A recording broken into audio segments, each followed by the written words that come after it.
Hello everyone, this is Aegon of Astora, and welcome back to Dark Souls 2, Let's Talk Lore.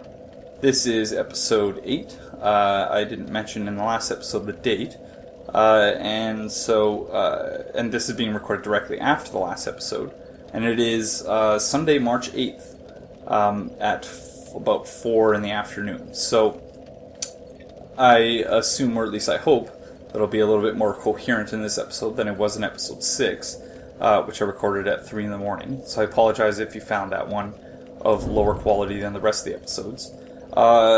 In between last episode and this one, I warped back to Majula, started cracking some souls, leveling up a little bit, when I noticed that there are 3 boss souls whose descriptions I probably should have read, but had not. The first being the Ruined Sentinel soul. Soul of the Ruined Sentinel, a creation of the Jailer. The Ruined Sentinel has no corporeal form. It is only an empty soul that haunts the armor. And a couple of interesting things there. The first being that the Ruined Sentinels were a creation of the Jailer. It doesn't mention who that Jailer is, but presumably whoever it is that acts as the warden of the Lost Bastille. And also that, despite having names, all 3 of them having names, the Ruined Sentinels, we only receive 1 soul, and it's a soul that, mentions that they have no corporeal form. So they're suits of armor with names. And perhaps a bit of foreshadowing for the golems that Vendrick uses, which, as we'll get into later, are essentially enslaved giants encased in armor, or encased in iron. Second soul is that of the Lost Sinner. Soul of the Lost Sinner, prisoner of Sinner's Rise. The Lost Sinner eternally punishes herself for the sins of her past. And so the her in that sentence is contentious, not in terms of the gender of the Lost Sinner, but in terms of who the her refers to. It could refer to the Witch of Izalith, who attempted to, as I mentioned in the previous episode or the episode before that, recreate the first flame. It could also refer to the parasite that controlled the Lost Sinner, that controls the Lost Sinner, that is the same parasite that controlled the Bed of Chaos in Dark Souls 1, both of which resulted in abominations in the creation of demons rather than a peaceful extension of the Age of Light. So, some ambiguity in this item description here, but certainly consistent with what it was that we've discussed in the last couple of episodes. And the final one is the boss that we just killed, that is Scorpionus Najka. Soul of Scorpionus Najka. Najka was born of the misdeeds of an ancient being, a frail soul from the beginning that soon succumbed to badness.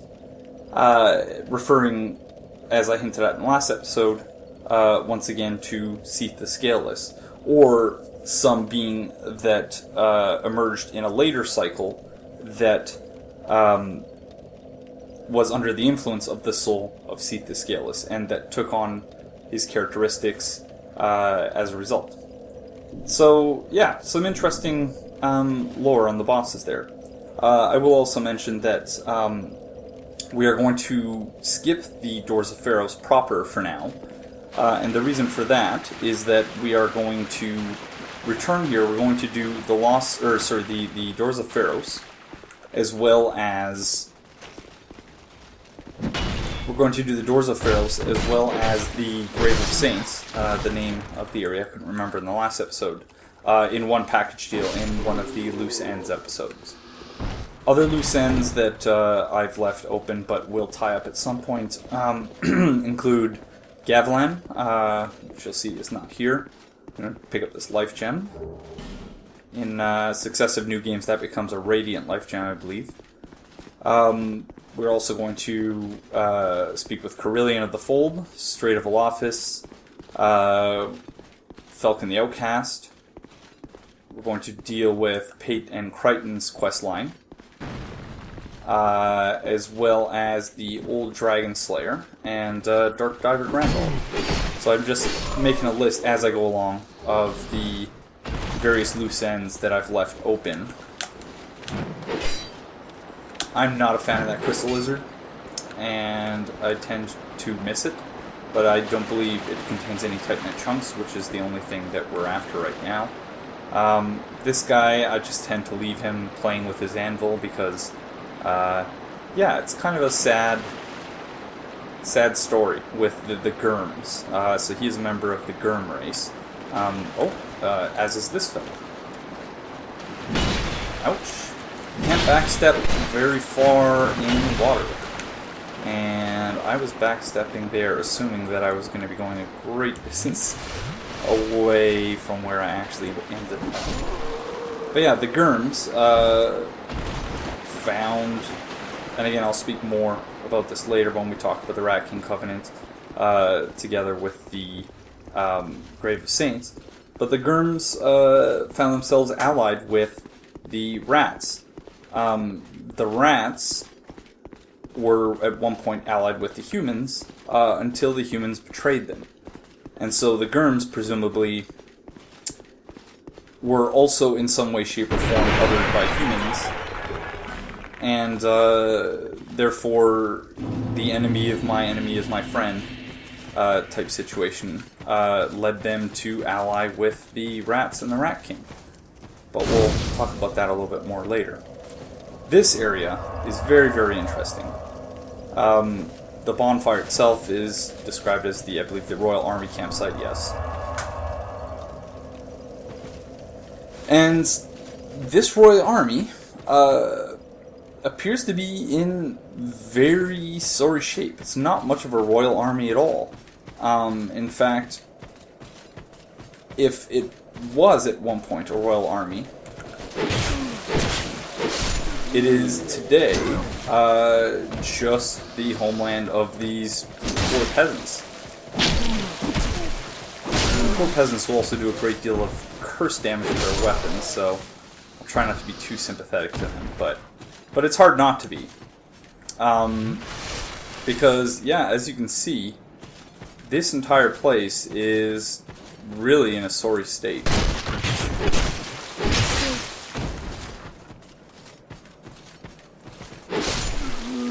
So why did the Royal Army set up camp here? It seems to me that the Royal Army set up camp here for a few reasons.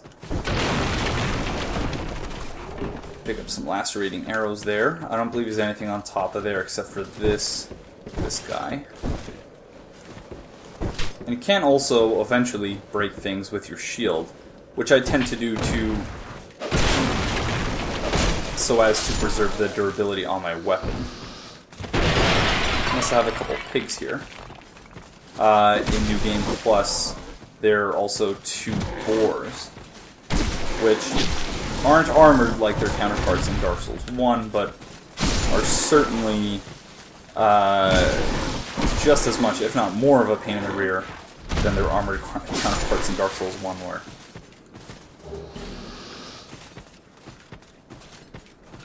And yeah, throughout here you can see just piles of burning bodies. Similar, in fact, I believe it's the exact same model that you find in Huntsman's Copse, which we'll talk about when we get there. But all indicating perhaps that in a Walking Dead type situation, perhaps that once you burn the bodies, they no longer. Or I'm getting my fiction mixed up. In A Song of Ice and Fire, Game of Thrones, if you burn the bodies of the dead north of the wall, I apologize if you're not really familiar with Game of Thrones or Song of Ice and Fire, but if you burn the bodies, then those bodies are less liable to return as wights or as walkers, depending on if you're a show viewer or book reader. So maybe that's the same thing that was happening here. Once they started figuring out that the curse was a problem, anyone who exhibited signs of the curse were perhaps, piled onto each other and burned. pretty gruesome, pretty grim. We are not going to summon Benhart because I neglected to talk to him after flipping that switch, and that was during that 3 a.m. recording session. So I can't say I'm surprised by that, because obviously I was not in the greatest mindset, or the most attentive mindset at that point. So we're going to go without Benhart. I was going to summon him for lore reasons, but we really don't need him. And so getting back to the reason why the Royal Army set up camp here, I believe it has to do with these crystals. And again, probably not a coincidence that we're not too far away from Aldea's keep. That the Duke of Seldora, whether under direction from Aldea or in conjunction with Aldea, clearly discovered that there was something significant about these crystals. And Vendrick, perhaps being privy to these conversations, these discoveries, set up a camp here, where it looks like they were clearly trying to perhaps extract something from the crystals. You can see that they set up these platforms there, which unfortunately you can't get to. And they were doing some sort of excavation, or just trying to understand what it is that was significant about those crystals. But whatever the case is, if the Royal Army is still here, that means that the Royal Army consisted towards the end of peasants, of these fellers, in which case they were not much of a Royal Army at all. Although, I say that as I'm struggling to deal with 4. But also, it's consistent with what we've learned throughout about the impact of the war on the common person in Drang Lake. And in this case, that peasants either were subject to the colonial influence of Vendrick's army, who came in, made a mess of their land and then left, or peasants were conscripted into the army, despite clearly not really being equipped for it, as you can tell by their armor their clothes, their peasant attire. And I was hoping that would be peasant attire there, but together with the obsession with the crystals, the obsessiveness of C's soul seems to have manifested itself in a different way in this particular context, and that is with his obsession with spiders. And that chest right there, of course, aggroes all the spiders that are in the holes there. We're not going to deal with that. Instead, we're just going to go through here. We're going to shut the door. We have a little privacy. And grab our... I also traded an Estus flash shard in the last episode. So we're going to grab... I believe this would bring us up to 9 charges.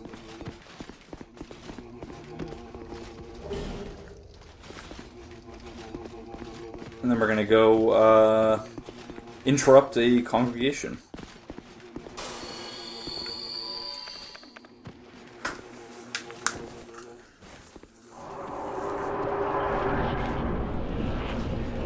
Another very interesting piece of quest storytelling here.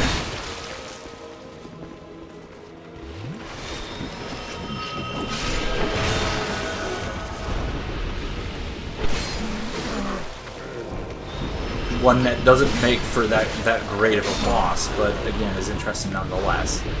That, you walk in the middle of what is essentially a session of some sort of religious worship, brought on perhaps by the very same colonial influence of Vendrick's army, and the fact that they came in here,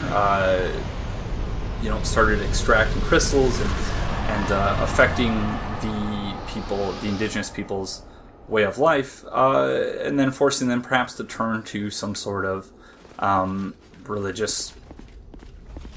turn towards religion in some way, shape, or form to ameliorate the impact of the colonial actions of Vendrick's army.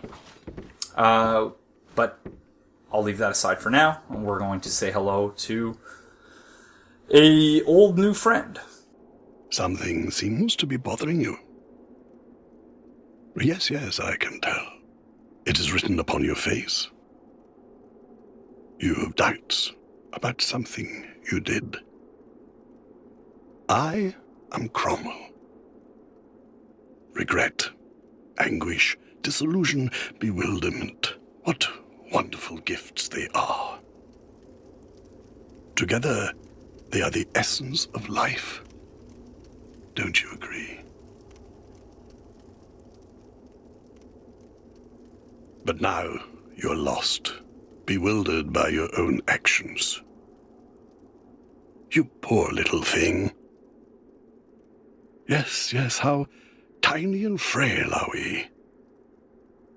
But if your heart is yet sincere, your sins will be forgiven. Now is the chance. Demonstrate your sincerity to me. Interesting that though he doesn't start in that pose, he eventually does the same pose that the partner from Dark Souls 1 basically stands in the whole time. Anyone can be forgiven as long as he is sincere. No matter how terrible the sin. Surely, we all deserve mercy. Yes. On the topic of the church procession, you'll note that Cromwell actually sells the same set that two of the priests were using in the boss fight we just endured. So traditional headpiece for Drangleic clerics. The clerics of Drangleic were not viewed with particular reverence, and their positions were only preserved as a nod to tradition. It is customary for clerics to wear different garb depending on their sex, but the reason for this practice is unknown. This is a man's headpiece. And so the item description is the same for all of them. So, scratch what I said. It appears as though religion, the religion of the colonial forces was also imposed upon the peasants in the Royal Army campsite. So, very interesting, but also sad. Poison bite ring. The similar, oddly disturbing design of these rings suggests a common source. Whoever the master craftsman was, he clearly knew his trade. Presumably referring to Velka, because I believe these three rings are sold, or at least connected to, the partner in Dark Souls 1 as well. Verbal histories often mention Saint Elizabeth. Her uniquely concocted medicines and potions are still used widely today. So, of course, this item didn't exist in Dark Souls 1, but refers to Elizabeth, the giant mushroom lady from the Artorias of the Abyss DLC, who hangs out in the Sanctuary Garden at Ulasil.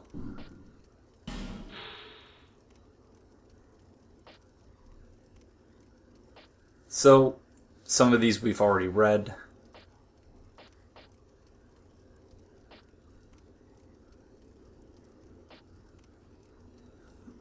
Emits lightning in random directions. Scholars bicker over whether this is the original lightning spear or a derivative. One can never gain full control of the power of the gods, but with a little favor from Lady Luck, this spell will destroy your foes. Interesting. Perseverance. Lindelt ascetics are sent to distant lands for proselytizing and self-training, but many of them decide not to return. So, Lindelt ascetics, or priests, or clerics, perhaps were sent here to establish a religion among the peasants, the indigenous people, to the Royal Army campsite area. An esoteric spell created by Navlan, the infamous exiled sorcerer, awakens the souls of the long-buried dead. The heretic Navlan was executed along with his entire village, and the mere utterance of his name became a crime. Some say it was because he sought to restore the banned art of resurrection. And so we will definitely meet and speak with Navalan later on. Whenever you are ready. So, some more implicit storytelling with the item placement. Implicit storytelling with the item placement here. Skeptic Spice.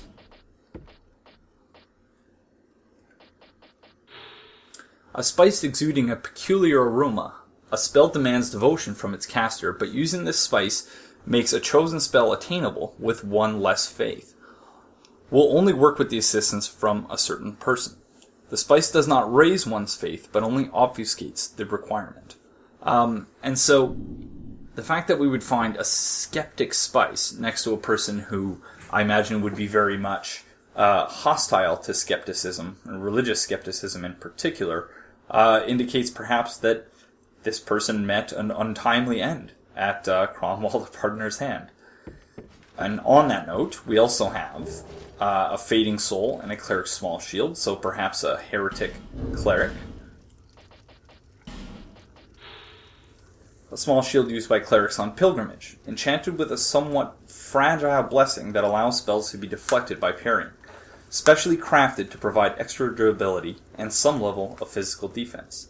So, indicating perhaps that there's someone who was already kind of wavering in their faith, and the Fading Soul indicating that they've perhaps been dead for a very, very long time.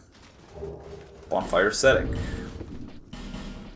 Don't know if this has any lore attached to it.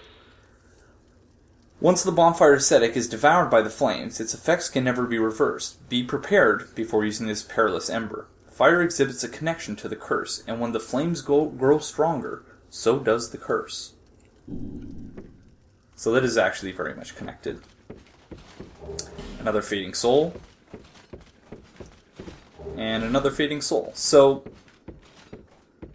could those all these bodies here be people who came to visit Cromwell, and despite his mention of everyone being worthy of forgiveness, could they perhaps have said or done something that really pissed Cromwell off, and therefore led him to one by one massacre those people?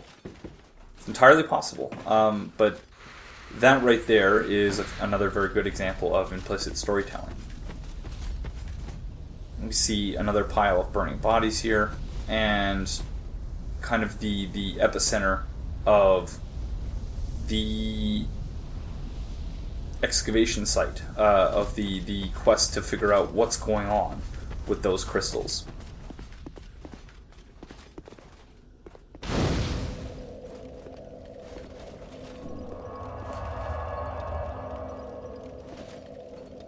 So now that we've rested at that bonfire, let's we got a couple things to do before we go fight the boss in this area. Since we're at about 20 minutes already, probably not going to fight the boss in this episode. But I do want to grab a few things from around this area here.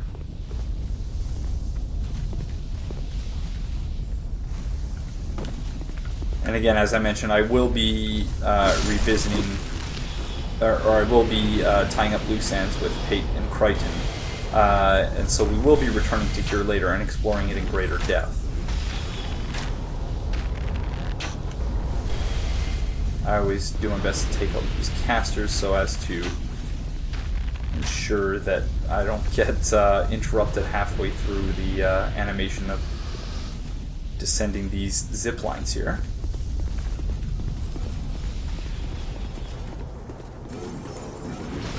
Just drop down here. Whoa, hello. Light this bonfire.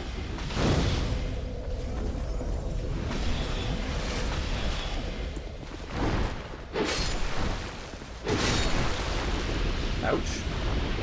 Is there an item in here? There's not. For some reason I always think that there is. We're going to open a shortcut. And actually, before we do that... Yeah, actually, let's do that first. We're going to go say hello to Ornifex. Ouch. Ouch. This part I very much dislike.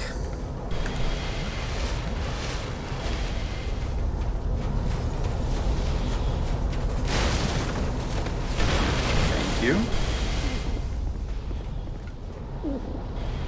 Oh, we meet again, kind traveller. This is my workshop. In your tongue, I believe I would be called a blacksmith. I create all manner of equipment using an ancient technique unique to my people. Normally, I only cater to a very select few.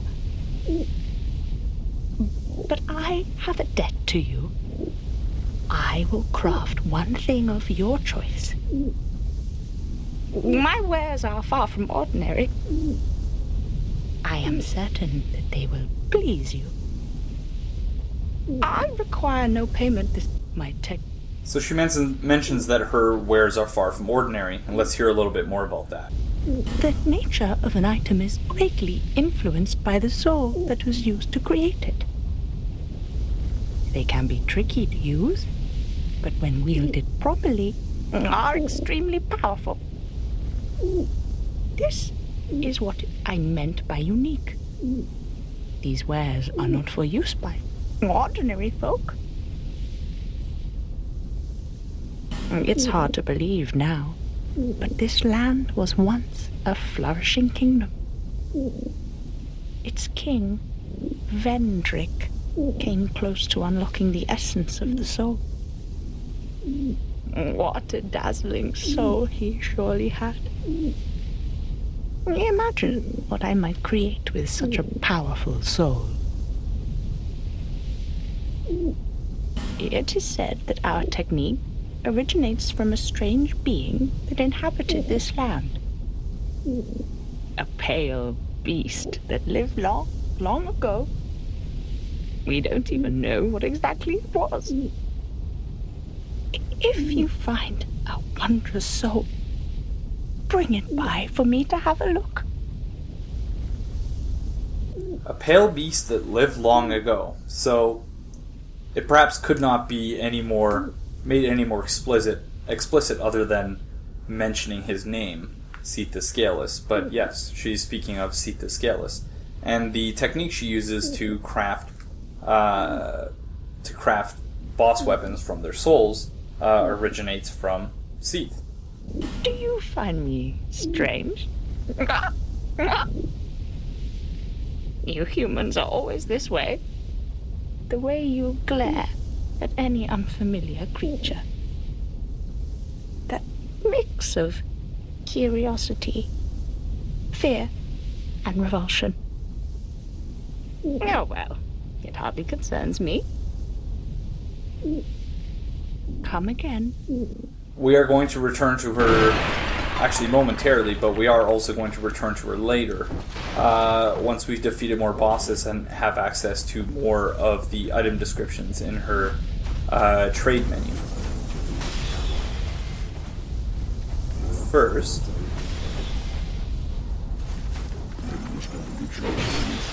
ouch.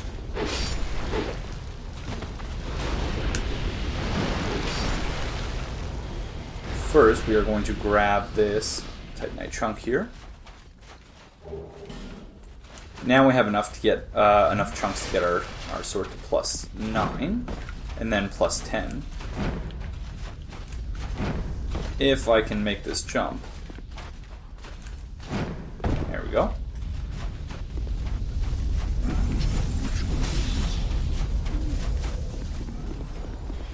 If you provide... So since she mentioned she's also a blacksmith, let's use her services. Very nice. So we have our sword up to +10 now. And that puts our attack rating at 299, which is very nice. We're going to be leveling up some more strength and dex soon, so be able to get that even higher. But first things first, we're going to go grab... Where am I going here? This way. I'm going to go grab another Estus Flash Shard. Bring our charges up to 11.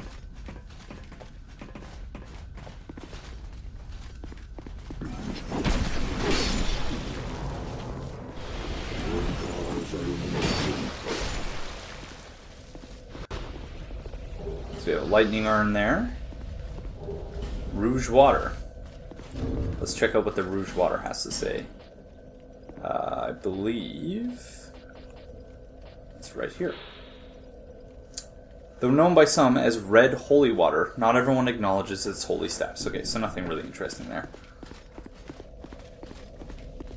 Let's go. We are going to make the jump down there. Or try to and fail horribly. Okay.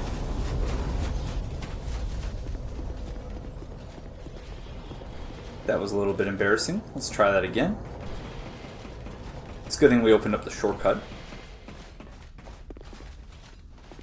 Had we not, we would have had to use a Homered Bone, come back, and make that jump again. Let's try this again.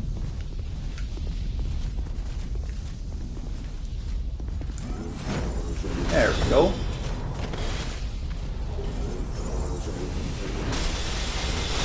Ouch. Okay, I'm going to end the episode in here. So thank you very much for joining me. And I will see you guys in the next one. Oh, hey! I didn't realize you would come in here. Okay, let's try that again. Bye-bye!